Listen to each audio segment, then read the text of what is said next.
Salve to Greece and Rome students. Good to be with you guys again. I wanted to continue chapter 8 with you guys today. We're getting into the battle between Antony and Octavian today and what comes even after that. So we're getting into some very exciting stuff. I hope you guys are following along and getting this into your notes. Definitely, if you want to discuss this with me, come by and talk to me about it in my office hours. I saw some of you yesterday, and it's always good to just chat with you about this material. So yesterday we finished with talking about Antony and Cleopatra, how they had had twins, and then they had another son, and he had basically accepted and acknowledged the kids as his own. But then he had his loss in Parthia, losing about a third of his army. At the same time, Octavian was winning the Battle of Naupactus, and his stock was kind of on the rise, just as Antony was losing that major battle. Is where we finished off with yesterday. Okay. So, of course, from the fall of 36, there's only two rulers. We know that Lepidus had been allowed to go into exile, basically, and he was not really a player at all anymore. So there's only two rulers now. The second triumvirate is no more. Antony controls most of the eastern provinces. Octavian has firm control in the west. So it's pretty clear to most people that there's trouble brewing in this relationship. Octavia was sent to visit. If you remember, Antony had married Octavia, who was Octavian's sister. Octavia sent with troops to Antony, who told her to stay at Athens. So basically, Antony tells his wife that I'm doing fine. I don't need you to come all the way to see me. He sends word to her to stay in Athens and not to come stay with him. So that's certainly a disrespectful thing to do. It's something that Octavia would not take kindly to. Antony spends the winter of 35 and 34 in Alexandria with Cleopatra while his wife is coming to see him. So back in Rome, this would be a very bad image to see Antony kind of clearly preferring his Egyptian mistress to his Roman wife. Antony continues to do things that kind of look bad in the eyes of Romans who hear about these things. Obviously, there's not news. People aren't seeing these things on the news, but certainly word gets back to Rome. The Romans like to gossip and talk about things just as much as the rest of us. So word would eventually get back, and these rumors and stuff would spread of Antony doing these things. So in 34, Antony throws himself a Roman-style triumph, which is that big parade we talked about before, where you would, after a big military victory or some kind of major battle or something. So he throws a triumph in Alexandria for his conquest of Armenia. Now this is big because triumphs had always been in Rome. There had never been a triumph outside of Rome. It was considered a thing to do at Rome. And so again, the Romans would be saying, is Alexandria now more important to you than Rome?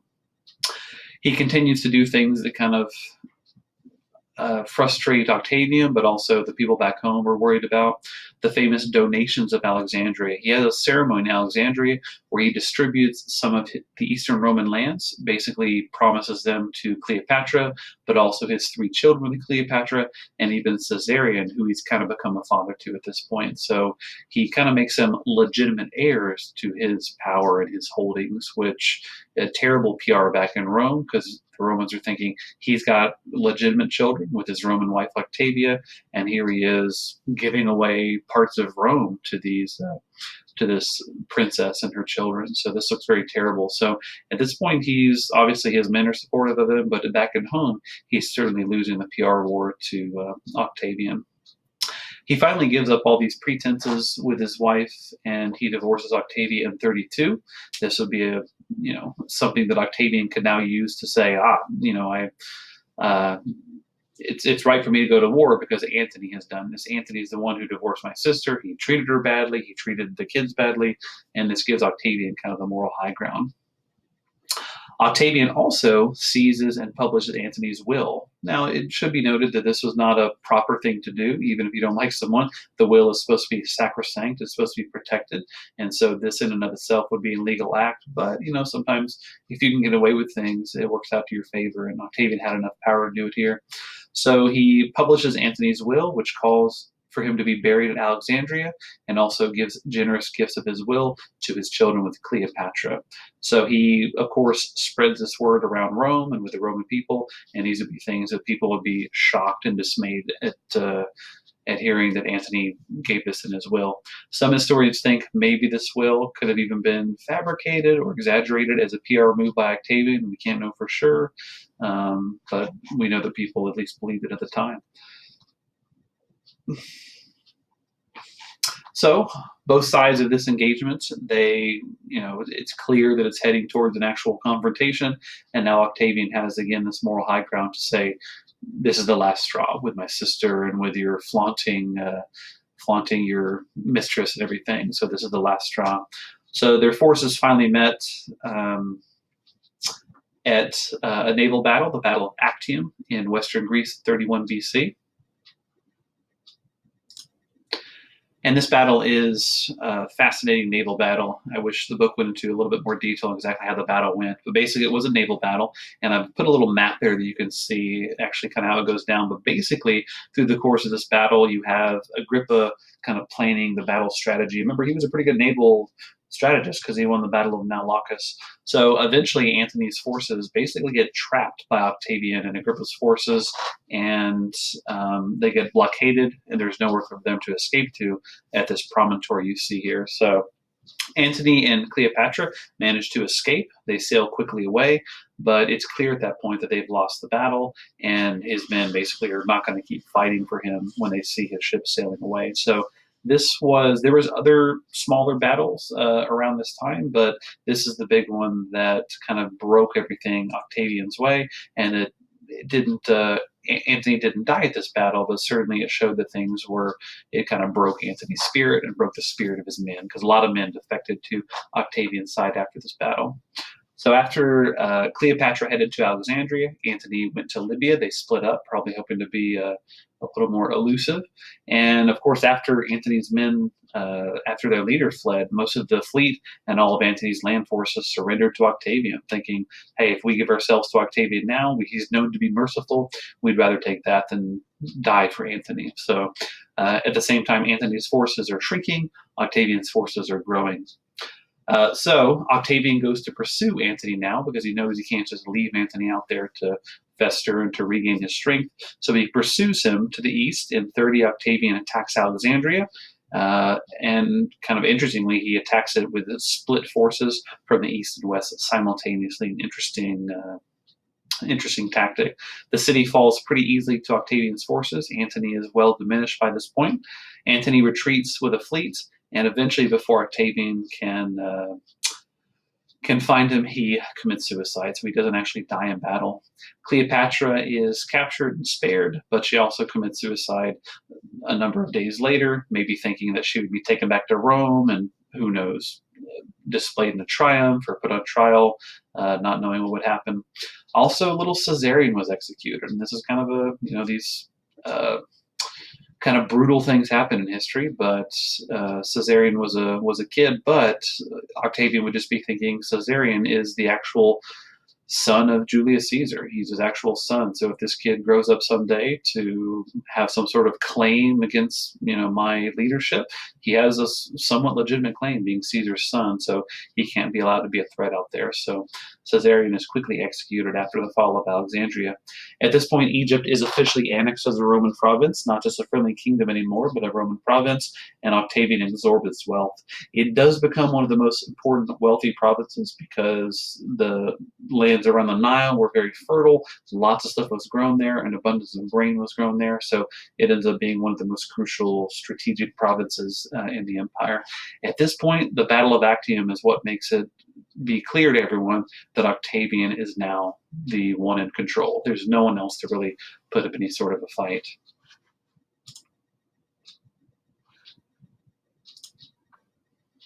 So the chapter does kind of change a little bit here because this massive civil war is over, and now things switch from Octavian trying to gain power and to shore up his power, and now it's to ruling and to becoming a legitimate leader, right? So things change. Keep in mind that Octavian is only 33 when he kind of becomes the uncontested ruler of Rome. That's pretty remarkable. Remember, when Julius Caesar died, he was only a teenager. He became consul when he was 19, so he's pretty fast-tracked and doing everything pretty early.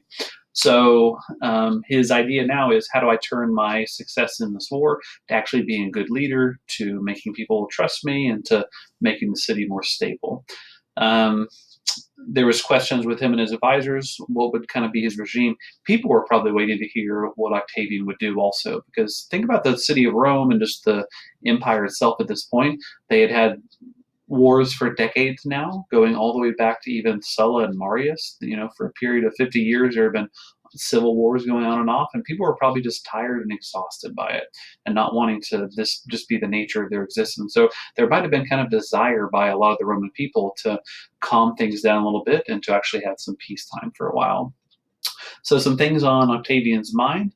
Avoiding Caesar's autocratic appearance. What that means is not showing himself as hey, I'm a dictator, I'm taking all the power. Now, he wants power, certainly, but he doesn't want to flaunt it or to show it off. He doesn't want to seem like he's a dictator. He wants to kind of have his power be behind the scenes and not flaunt. Maybe that's why Caesar was killed, because he was a little too open with his quest for power. He also needed to pacify the senators, because remember, the senators were the key to Caesar's downfall. So yes, I want to take as much of my power as possible, but also keep the senators happy while keeping most of control for himself. So how does he do these things? Well, he makes a big show of reserving certain powers for the Senate. So he says, hey, you guys are still important, you guys are going to be vital here, and you're going to keep certain powers for yourself. He himself is elected consul starting in 31 BC and is elected for a number of years after that. And they kind of have an appointment of powers here. So Octavian would appoint governors of Spain, Gaul, Cilicia, Cyprus, Syria, and Egypt. Other provinces would be governed by ex-consuls and ex-praetors chosen randomly. So kind of a compromise where Octavian is controlling certain things, but not everything, and there's kind of the senators can live with that a little bit better. Notice, though, how Octavian is controlling Egypt. Again, I told you that's one of the most important provinces. Strategically, he knew he needed Egypt because of its grain supply, because of its wealth, and its fertile lands.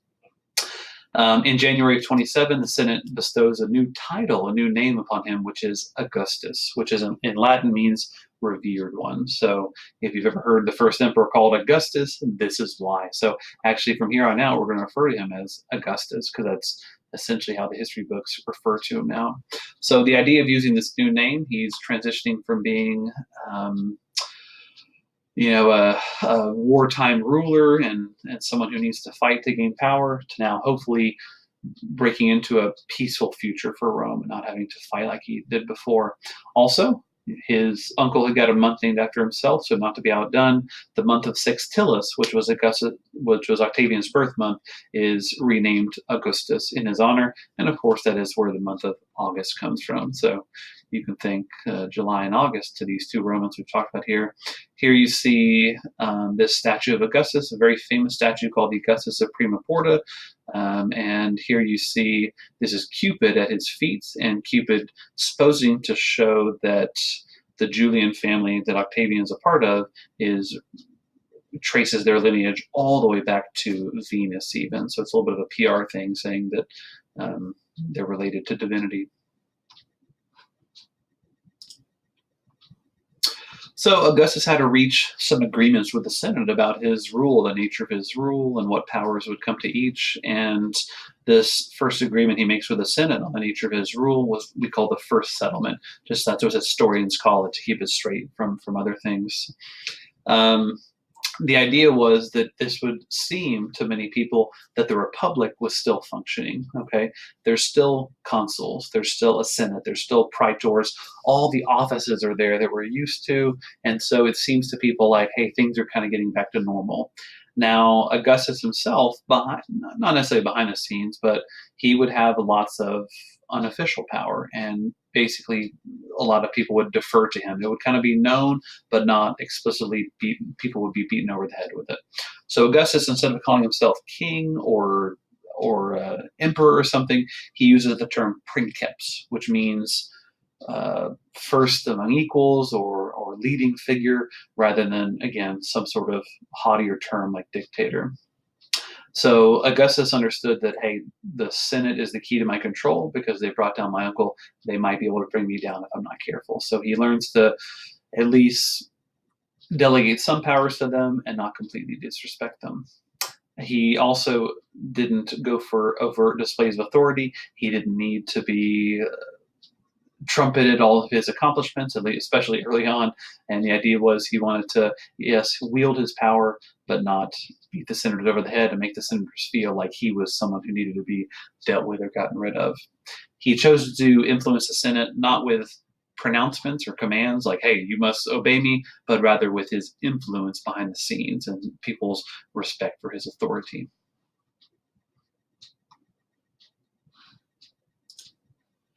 Later on in 23 BC, he comes to a kind of a new agreement with the senators, and we call this historically the Second Settlement. The First Settlement was kind of their first try, but he saw some things that he wanted to tweak. The idea with the Second Settlement was to make his authority more sweeping, but also less obtrusive at the same time, which is kind of a remarkable, ambitious thing, right? So I want more power, but I want to be less obvious and obtrusive that I have the power. So some reasons to clarify his position. There was a plot by some senators that was discovered in the planning stages, right? So trying to pull the Julius Caesar treatment on Augustus here, and he's thinking something has to change now that they're plotting against me. This didn't end up, like Caesar, but it could have if they hadn't discovered that plot. Also, Augustus had a near fatal illness in mid 23. This is the ancient world, even uh, relatively healthy people like Augustus, an illness can happen and it could just be bad. So he had a very bad illness and he almost didn't get through it. He almost died. And so after this, he started realizing that he needs to start setting up what would happen if I did die, who's going to be taking over from me, etc. So remember, he doesn't have a son. He has one daughter, Julia. So there's no clear idea of who his heir would be. So part of the second settlement, he resigns the consulship and he would never again hold it unless there was an emergency. The idea of this was let the senators be, let the other leading men be consuls, right? I'm powerful enough that I don't need that position. So we're going to let two consuls, and that way the nobles can pass the consulship around, keep them a little bit happier. Okay. Augustus's imperium was recognized as greater than all other officials, so his imperium was not equal to theirs; it was greater than theirs. He was also given the tribunal power called the tribunicia potestas, offered until his death.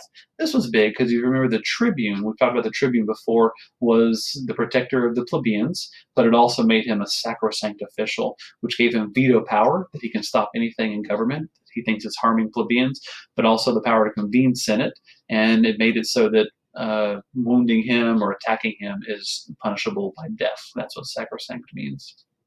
So these are some good changes for Augustus. To show you how popular he had become with a big portion of the people, the public, when they find out that he's not going to be consul every year, the public later riots for him as consul. He doesn't technically become consul again. He keeps his agreement, but the Senate allows him to wear the consul's insignia. So kind of being almost like if someone gets an honorary degree or something nowadays, it's kind of like that, where he's kind of has the rank of consul, even though he's not one of the official consuls of that year. The only official titles he takes after that were Pontifex Maximus in 12 BC. He actually takes that upon the death of Lepidus. If you remember, Lepidus had kept that title. And he also takes the title of Pater Patriae in 2 BC. This means father of the nation. It was bestowed upon only kind of the most exalted members of Roman leadership.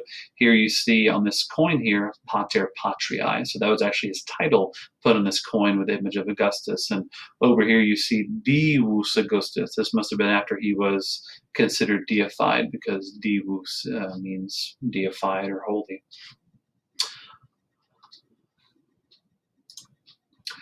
Now, as far as some of his ruling priorities, Augustus, one of his things was he really thought that the family and marriage was a crucial thing in Roman society. He thought that the propagation of Roman children was very crucial. So he actually had it as one of his initiatives, one of his ideas was to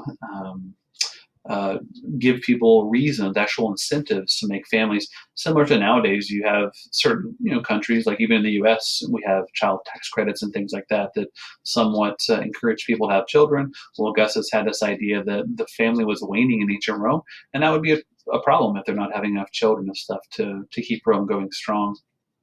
So what was he actually going to do about it? He felt that it was a crisis. One problem was that some of the upper class Romans were getting married later. They weren't getting married as much. They were having less children. And even the ones who got married, they weren't having children. So it's just not good. We learned last semester what happened with Sparta. Whenever they were having less children, there was more, men dying and then not having the children.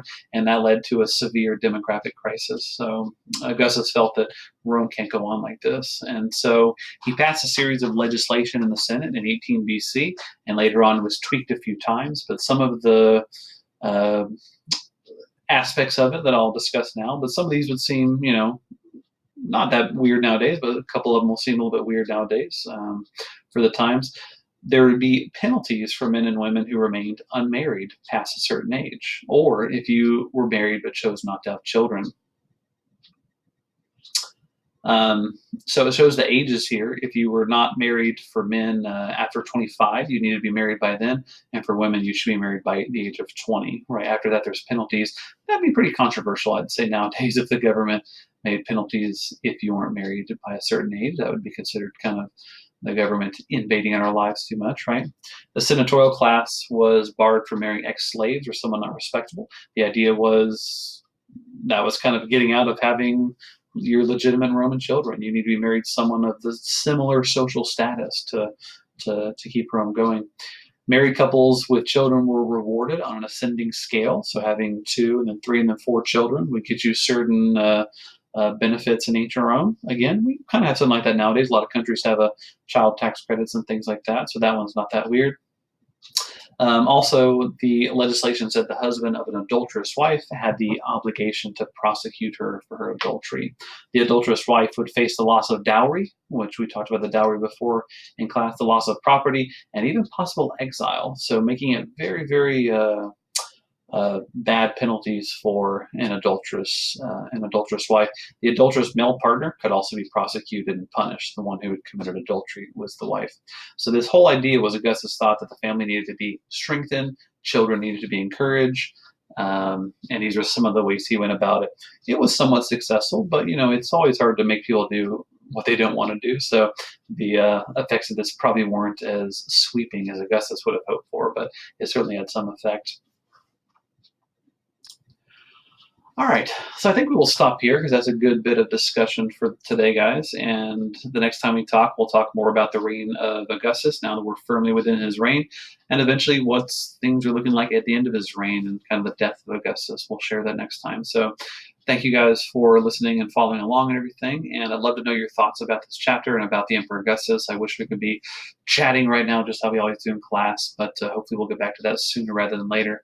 But please pop into my office hours and say hi and chat with me about this chapter. I'd love to keep connected with each and every one of you. So you guys have an excellent weekend, and I will see you again on Monday.